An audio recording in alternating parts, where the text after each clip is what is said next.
qui a mérité l'enfer à 65 ans,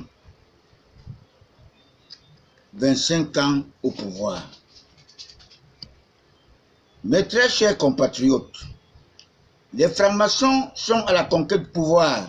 Dans leur solidarité, ils ont pu tromper le pauvre Camto de se proclamer sans attendre la proclamation officielle des résultats de la Cour constitutionnelle, tout en disant qu'il a gagné les élections du 7 octobre qui se sont déroulées démocratiquement, claires comme l'eau de roche. Parce que le président Paul Biya ne se reproche de rien. Il est plutôt un handicap pour les colonisateurs, prédateurs. Il manipule les propres fils à le détester en faisant souffrir son peuple. Pour qu'on dise que Paul Biya ne gère plus son pays, le Cameroun.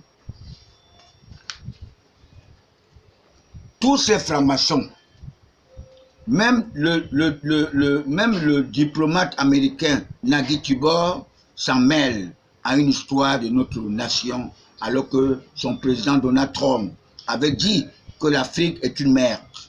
Et même avant ça, le président franc-maçon Jacques Chirac avait déclaré que la démocratie était un luxe pour les Africains. Je vous avoue que Camto voulait l'alternance dans notre pays par effusion de sang. Il est le spécimen du président Amadou Ahidjo au profit de la droite française. J'aimerais vous dire maintenant, toujours, la centralisation ordonnée devait être suivie par les patriotes, les nationalistes convaincus, qui fut effective depuis 1996. Le fédéralisme est un piège de l'Occident qui pourra s'ingérer et payer la conscience des personnes telles que Akeremouna pour exiger l'indépendance de leur région. J'ai le sentiment qu'il est toujours habité par le diable de son père, Salomon Tandé Mouna, qui fut l'une des personnes choisies lors de la négociation de Fouman en 1961. Ils ont plongé dans la magouille du parti unique, UC, le parti de dictature, et on reconnaît aussi la vallée de la mort. Ce pauvre n'a pu offrir qu'une prison dans son village natal, Bengui, dans le nord-ouest. Plus tard que jamais, avec le président Paul Biya, le Cameroun restera toujours debout et indivisible. Nous allons gagner la CAN le jour J. Nul ne connaît le jour, si oui Dieu, le Père. Je vous le dis parce que notre nouveau entraîneur est portugais et le Cameroun avait été découvert par les Portugais, Rio dos Camarões, qui veut dire rivière de crevettes. Merci de m'avoir suivi.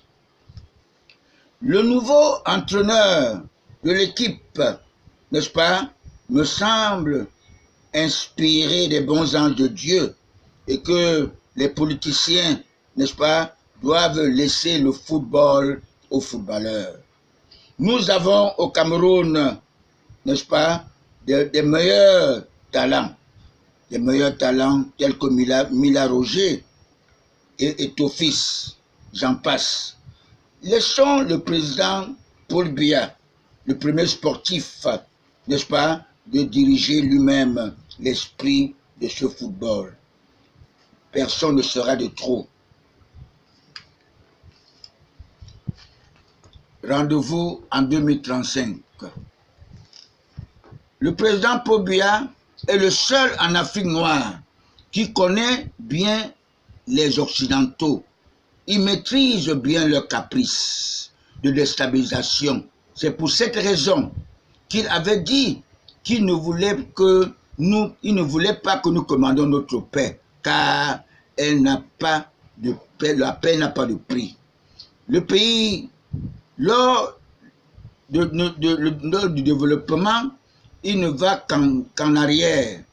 comme la danse de Bafia, pour prouver, n'est-ce pas, pour prouver devrait s'écarter depuis 1938, n'est-ce pas, Fumban serait le chef-lieu, n'est-ce pas, et à l'ouest, le chef-lieu devait être Tcham. Alors cette fusion était prévue. La région de Noun. Mais depuis 1938, mes très chers compatriotes panafricains, nationalistes, de sang, je ne suis pas non-voyant comme le professeur Moussama Yamdi, mais à ma qualité de politologue spirituel, la libération du président de MLC, mouvement de la Renaissance du Cameroun, du professeur Kamto Maurice, me confirme que cette planète Terre est toujours conquise par les adeptes du roi Hérode, qui ne voulaient pas de Jésus-Christ, notre Sauveur. Mon candidat naturel, n'est-ce pas, pour descrisper, n'est-ce pas, l'atmosphère, il a plutôt satisfait la volonté de tous les francs-maçons de la planète Terre, car les francs-maçons sont tous solidaires. Le président Kamto est devenu un héros, n'est-ce pas, dans le mensonge, dans la médiocrité, dans un pays souverain, avec son président élu démocratiquement. Le diable ment pour se positionner, mais le dernier mot, c'est Allah. Je vous verrai en 2035. Je vous remercie.